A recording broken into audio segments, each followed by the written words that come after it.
very excited for our second episode of Buddy Bench Conversations, and I'm thrilled to have with us our guest, Mr. Bala and Bala, as our guests of Buddy Bench Conversations.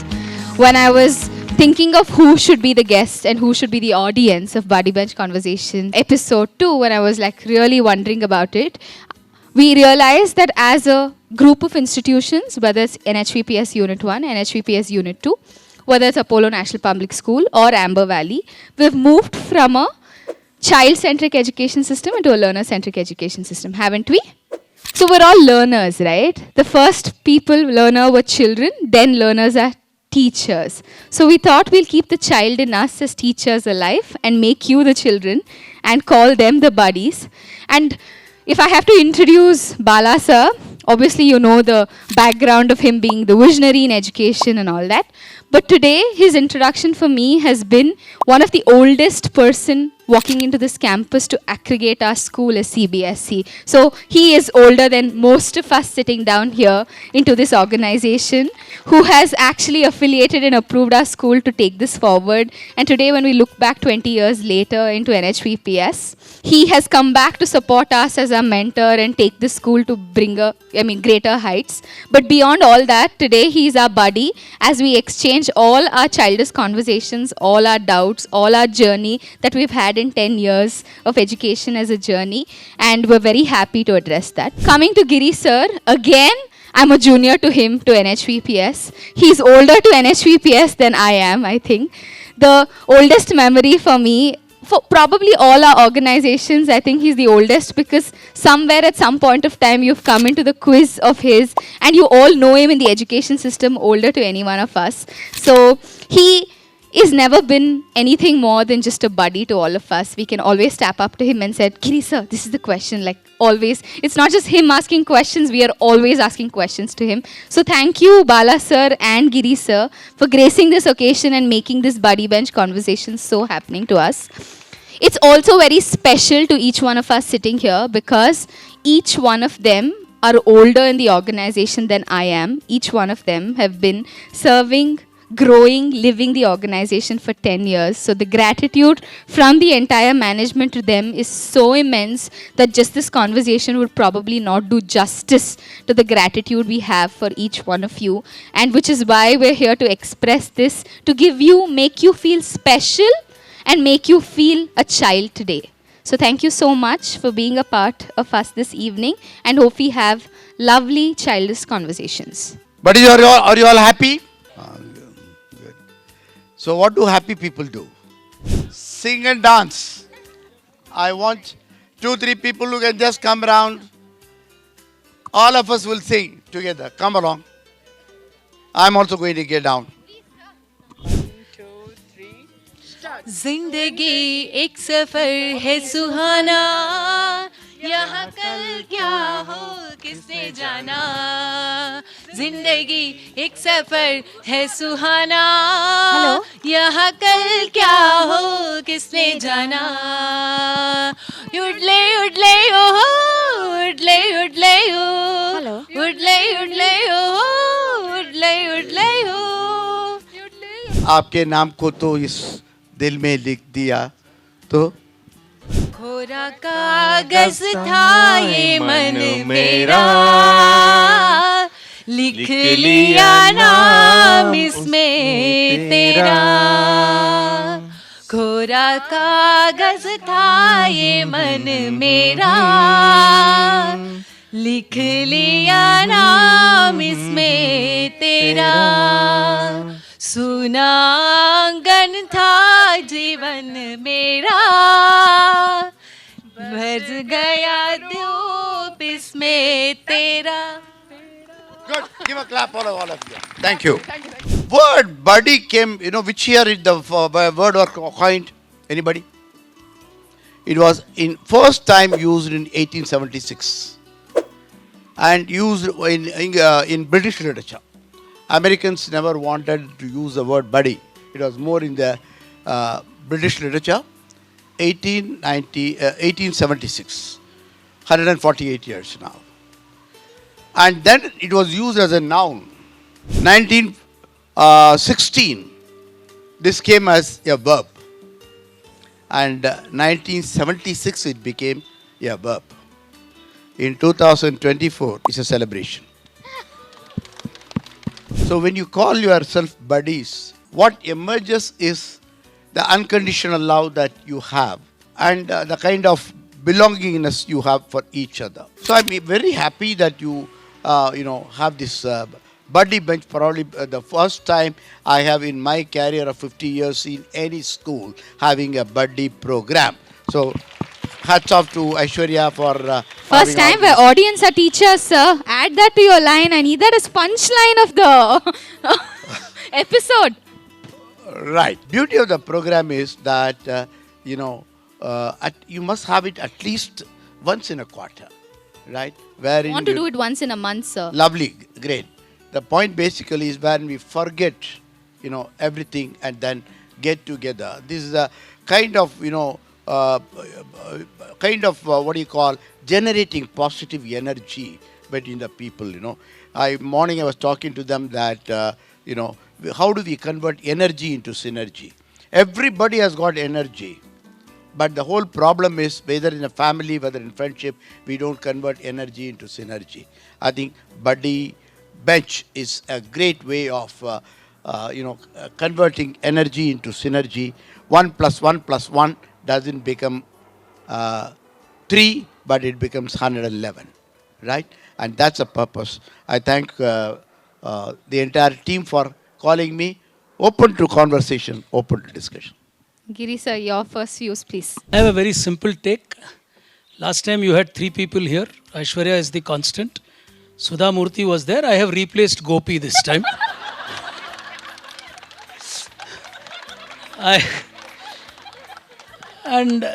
Like Gopi, I have been very loyal to Bala sir.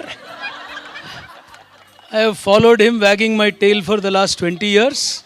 Sometimes people have listened to me, sometimes people have smiled at me.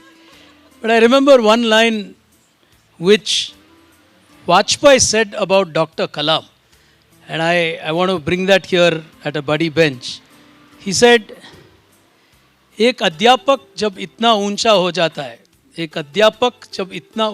जाता है, तो उसके परछाई भी उससे सीखने लगते हैं. I think my story with Bala sir is like that. Merely being his shadow, I have learnt from him.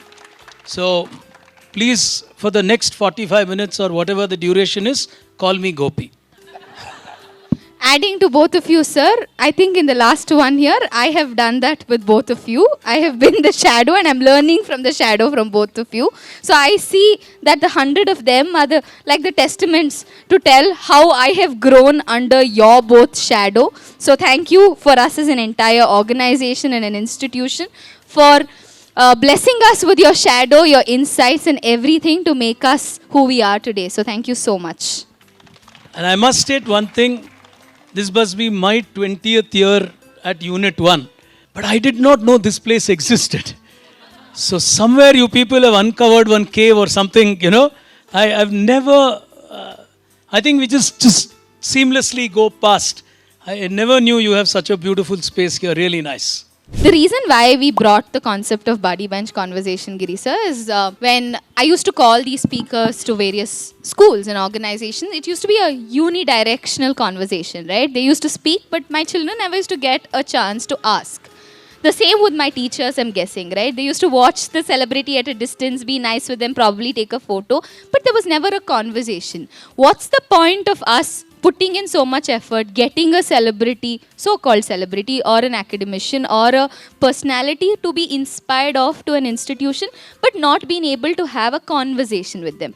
So, in a normal setup, in an organization with a graduation day, it has been so difficult for us in order to bring in bi-directional conversations where we can create conversation between people.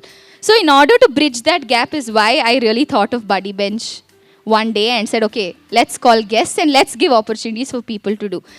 With children, last time it was very easy for me. They stood hands. I heard the question.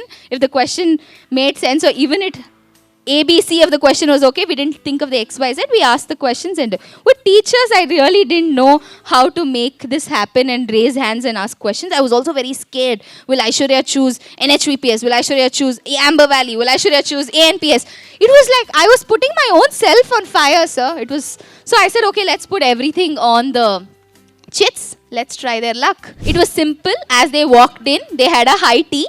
We asked them to write 3 questions. I'll pick them up. I'll take the liberty to choose 1 question out of 3 questions. If all 3 questions are interesting, then I'll ask all 3 as well. But we'll ask random questions. Hopefully these are questions which will kick in the curiosity for all of us and make the conversation interesting.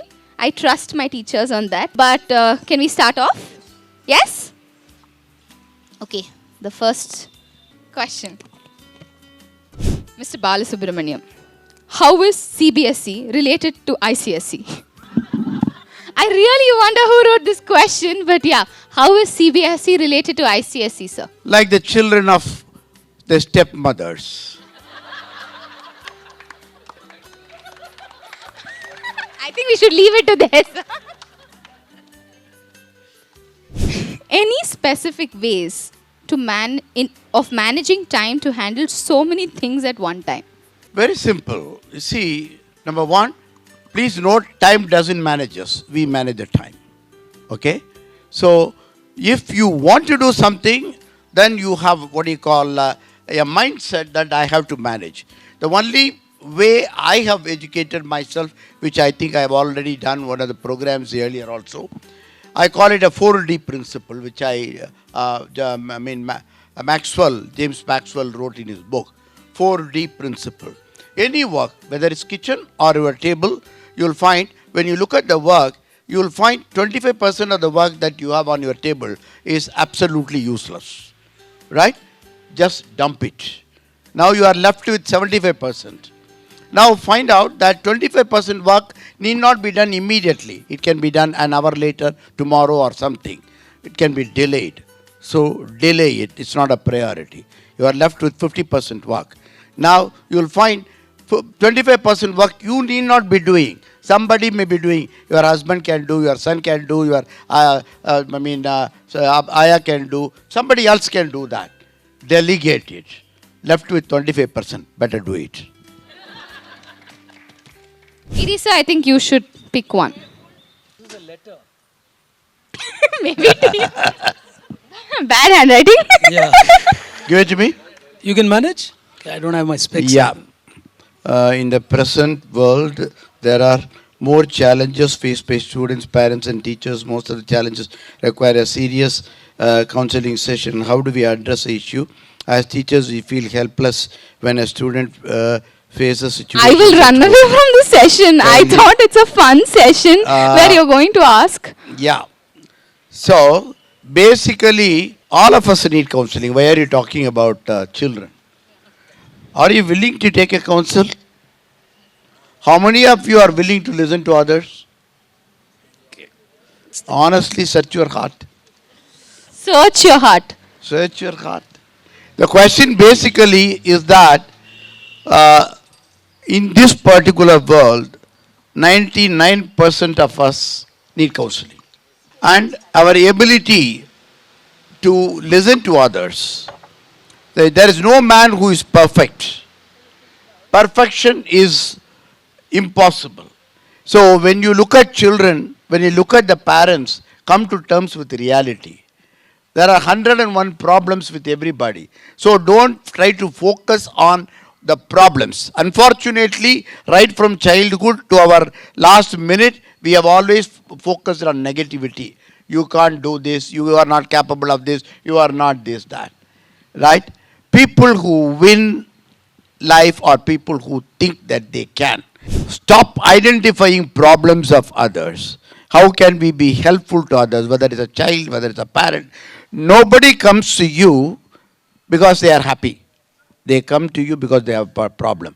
Just like as you go to your doctor because you got a problem, similarly every parent comes to you with a problem, every child comes with a problem. The role of the teacher is only to, not giving a priestly advice, but being a helping hand. That's the view I have already taken, and I think. Giri sir, What inspired you to pursue a career as a quizmaster? Oh. Okay, this is an interesting question. Answer to teachers, the simple answer would be when you don't know the answers, you start asking questions. Somewhere someone starts paying you for it, it becomes a profession. So that's the simple way to look at it. But quite honestly, I think I would credit it to my teachers, because back in school, I was a student who asked a lot of questions. I think I learnt by asking questions. I was one of those kids who typically you would feel, oh God, he stood up again with a doubt. I was that kind of a child at school. But I think somewhere the fact that they never curbed me from asking those questions maybe gave me the courage to ask those questions. Over a period of time, yes, it became passion. A lot of things in my life happened. I didn't want to therefore do, a corporate career and so on. So I switched and said, let me do what I love. But I think the basic instinct to not be curbed or not have the fear to ask questions is what led to being a quizmaster. I think, and I honestly believe, every human being has a quizmaster inside them. True. It's just that for you it is dormant, for me it became active. That's simple as I look at it. I have a question before I take the next question. Both of you, sir, I have this question. In the process of education, can a teacher be only a teacher and never be a leader? Or is leadership and being a teacher a simultaneous role? Not only a teacher. If you have this question, I have it. Please raise your hands if you have it. Okay. Aishwarya, whether it's a teacher or a student or anybody for that matter, everybody is a leader. To me, even a 10-year-old child is a leader of his own, in his own stature. So, leadership is nothing but an expression of an identity of the individual. My ability to say who I am, my ability to tell others that I can tell you what you should be, or I can make you follow what I do, I can make you admire on what you do. That is, the expression of a leadership. So to me, everybody is a leader in his own count. Only thing is, we don't declare them as a leader because we want them to be on our footsteps, right? So to me, even the ayah in my school is a leader in her own way, right? My cook at home is a leader in his own way or her own way. So we need to look at people not as followers, but as leaders in one dimension. If I am a leader in one dimension, I could be a follower in another dimension. I cannot be a leader in all perspectives. So, the fact that I am not a leader is a negative way of demeaning yourself. So, please teach your children and also accept yourself that each one of you, doesn't matter whether you are a PGT or a primary class teacher, anything, please remember that you are a leader. Aren't you a leader at home? With there, but sometimes you play your tune very softly because you are a little afraid of anything, right? Something. Therefore, please remember that leadership is a self-expression, right? I think that's how you look at it. Right, so I completely agree. I feel you can never be a teacher without being a leader, because you're leading a class of 30, you're telling them something. But sometimes in interviews or when I asked teachers saying about leadership, they said, I don't want to be a leader, ma'am. I want to be a teacher. I wanted to remove this question of doubt among the teachers who've been with me for 10 years now, that you are leaders. If you are not a leader, you can never be a teacher. Exactly. Okay, so next time someone say this, you say you know it all, okay? Giri sir, you have anything? Yeah, I have a view. Each one of us goes into our classrooms. You get 35 minutes, you get 40 minutes, you get 45 minutes, whatever it is. What are you doing in those 30, 35, 40 minutes? You could be called maths teacher, geography teacher, history teacher, science teacher, whatever it is. You are leading 30, 40, 35, 45, whatever number of children in class. You are leading that many minds in a particular direction, irrespective of the topic you are discussing. Every 40 minutes of interaction till the bell rings, you are leading people in that classroom. So, the role may not have been defined in that manner, but you're leading them in that way. The views that they articulate after they pass out of school is a reflection of what you have taught them in the classroom. So very clearly, you're the one who's nurturing those viewpoints. You're nurturing those thoughts. So according to me, maybe if someday there is some prime minister or minister who wants to change it, I think they should call all teachers classroom leaders. Yeah, they're thought leaders. They're leading thoughts in class. Has the development of technology affected or not affected the learning process according to you, sir?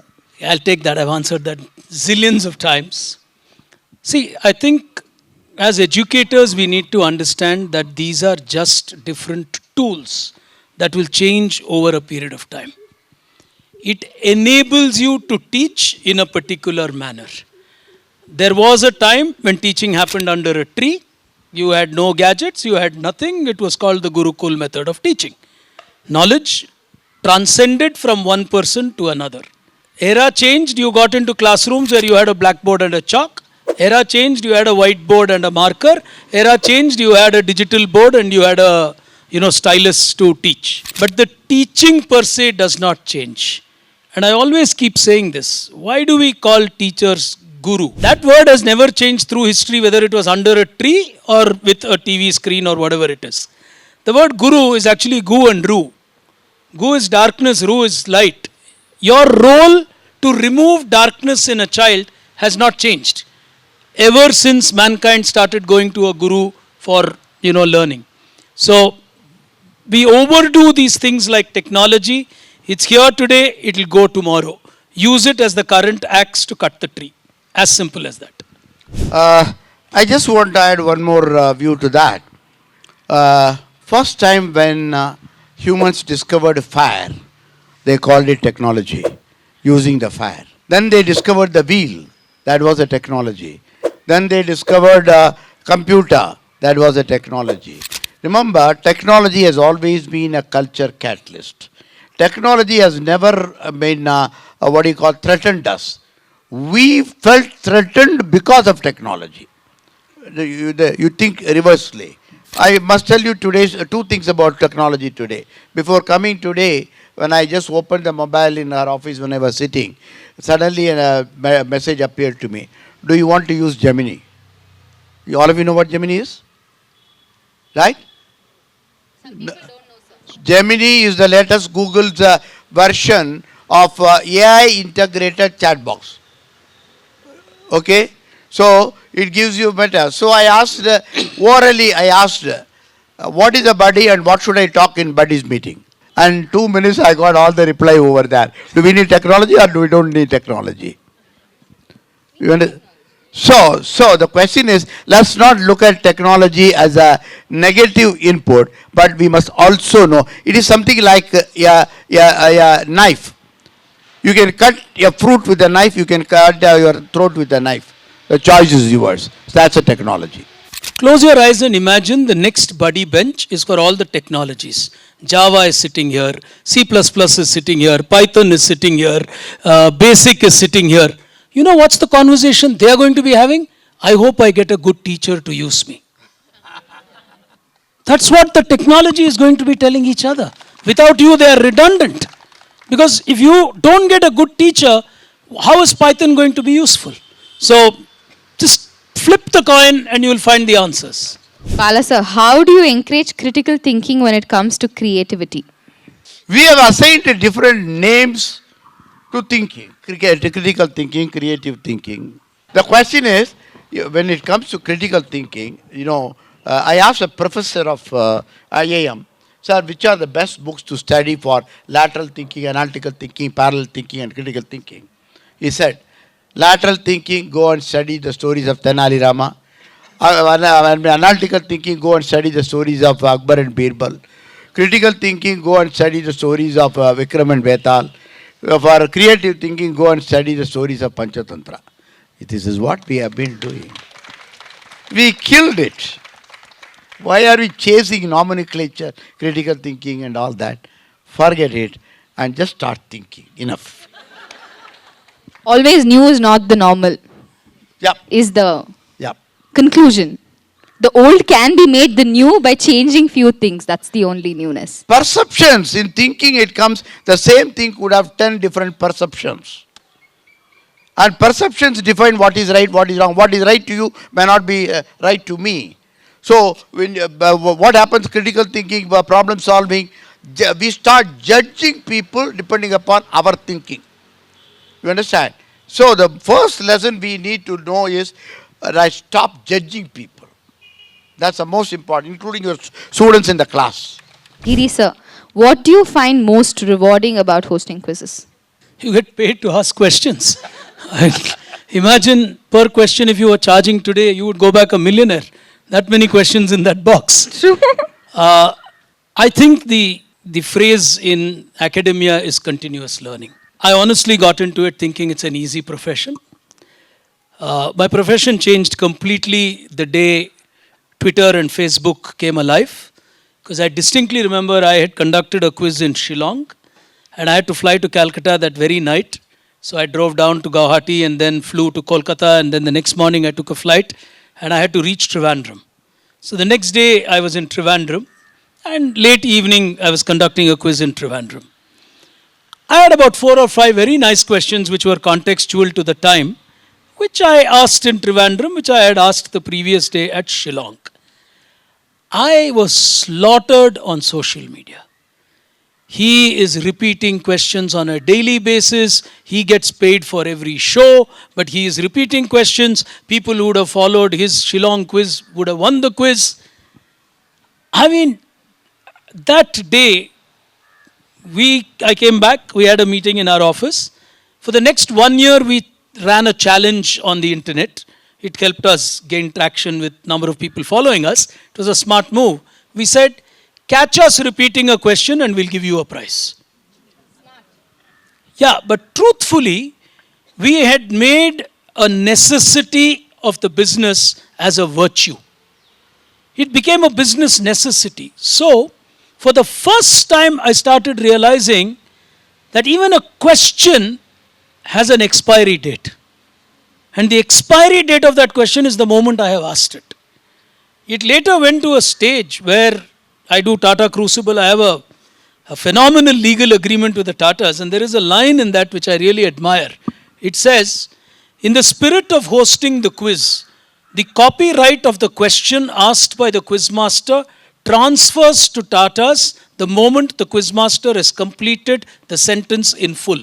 The time moment of transfer of copyright is defined in such a beautiful way. So, I think it just makes you learn more and more. The second thing that it has taught me is to be generationally relevant to your audience. And that is important for you as teachers. I have read every possible Harry Potter at an age when I did not have to read it. But I read it because if I asked 3 questions from Harry Potter, your National Hillview students who comment very differently outside the compound will come and say, hey, cool questions there.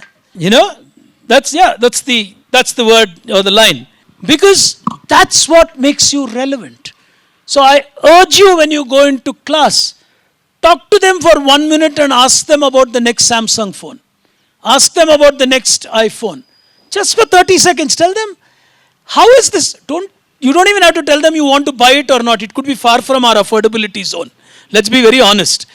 You will just go curiously ask, how is this new iPhone? I heard reviews. Next 10 minutes, you got the class waking up. After the class, we're like, ma'am's cool dude, she's buying the next iPhone. Then you teach history, then you teach geography, then you teach algebra. True. They will receive it from you. That's generational relevance. No, it's so true, Giri sir. Actually, I still remember it's an incident that happened to me in one of the 4 schools. I won't name the school. For 3 years ago, I was setting up social media for my organizations. We were not on social media 7 years ago, and I had just come in. I had not set up my social media. I was trying to set up social media of one of our 4 schools. And when I was setting it up, one of the student of our own organization, captain or vice captain from the committee, came to me, and I was just asking her, saying that, what social media do you think our school should be in? Do you think Facebook? Because all your parents are Facebook. Ma'am, no ma'am. You should be on Instagram. I'll be able to share on Instagram. If not Instagram, the place you should be in is Snapchat.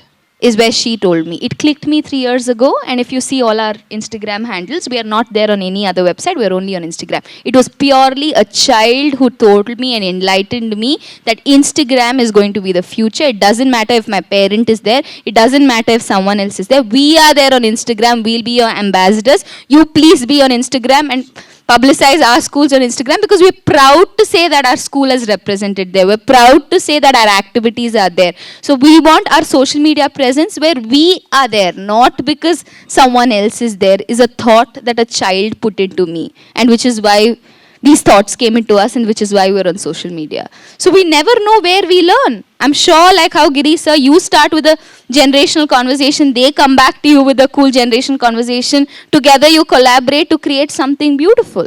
So just try, just start.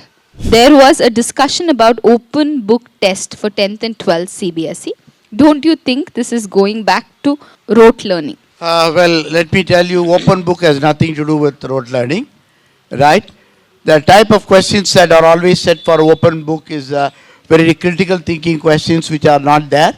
But let me also tell you that once upon a time, for nearly about 20 years before, I was the chairman of a committee constituted by the board on the open book examination, and we strongly recommended that we should not do it, for the simple reason that our teachers have not evolved with a pedagogy which will be good enough to teach our children using the open. Probably we are now on the pathway, right, with critical thinking and competency-based questions coming through. We are only in the pathway. So I don't think we are matured enough to, have examinations based on open book. Even other countries and several universities, the system has failed. That's my personal view. How do I help my students remain focused as their attention span is short? What techniques to follow to infuse the habit to write along with oral interactions? See, just one. He talked about the word guru. There is also a word in Hindi or Sanskrit called Gurutwakarshan Shakti. You know what is the meaning of that? Gravitational power. So a guru is not merely a person who delivers, but who gravitates. So if you want to keep the attention of your children, you must have the gravitational power. Right? I still remember that during my collegiate days, I had a great love for my literature and not for the chemistry. So I used to cut my inorganic chemistry classes and go and stand outside my English professor's class where he used to teach Shakespeare. He used to teach Hamlet. I used to admire, I was not a student, but I used to stand outside the window and see what he teaches about Shakespeare. He gravitated me. So all the attention is possible, right, when you have just give a very simple example to you, which you understand. I stop. You buy milk at home, you boil the milk, you have kept it on the oven, right? Suddenly somebody calls you. Now, if your focus and attention goes there, what happens to the milk? In how many houses it has come out like that? At least in my house, every day it comes. No, whatever it is.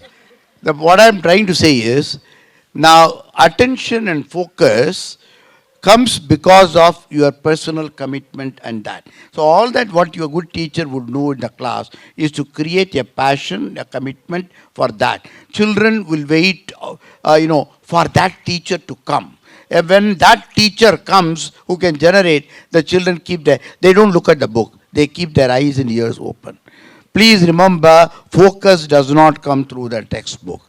Please note that it is your personal endeavor to gravitate the children through your magnetic, not personality, magnetic method of teaching, pedagogy, that you attract them. That's a success. That's what I have practiced.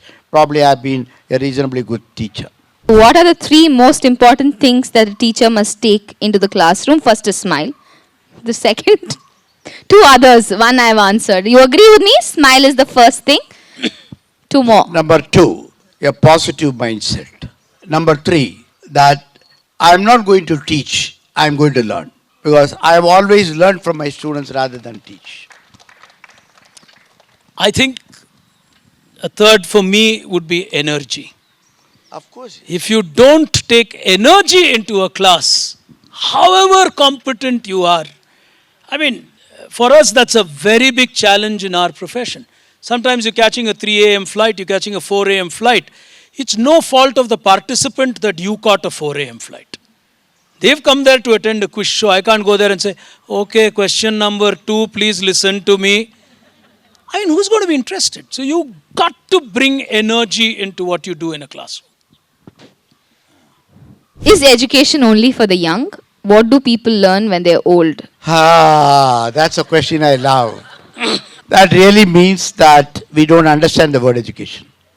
We Right. don't even understand what's old, sir. I don't. Yeah. So let's try to understand. I want to share with you that once when I went for a visit to a school in Meerut, in the morning after the prayer, the principal brought students of 9 and 11 and said, sir, just give them a piece of advice. And I talked to them 15 minutes about what education is all about, purpose.